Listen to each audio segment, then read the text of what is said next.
Najua hautanielewa. Hii nina uhakika ya kwamba hautanielewa.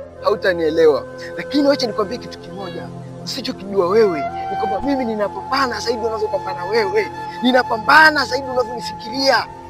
Ninapambana kwa ajili ya kufanya maisha yangu yawe zaidi ya wewe unavyofikiria. Lakini sijafanikiwa bado.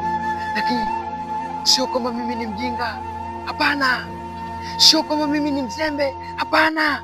Sio kwamba mimi sipambani. Hapana, napambana. Lakini nilichogundua ni kwamba wakati wa Mungu ndio bora, wakati wa Mungu ndio sahihi. Hivyo kama umefanikiwa mbele yangu, basi usione kwamba mimi ni mjinga. Kama umefanikiwa mbele yangu, usione kwamba mimi sipambani. Napambana wazee. Napambana sana. Lakini wewe haunielewi. Lakini ukifanikiwa mbele yangu, jua ya kwamba mafanikio ni kama safari. Niko kwenye foleni, ipo siku nitafanikiwa pia mimi.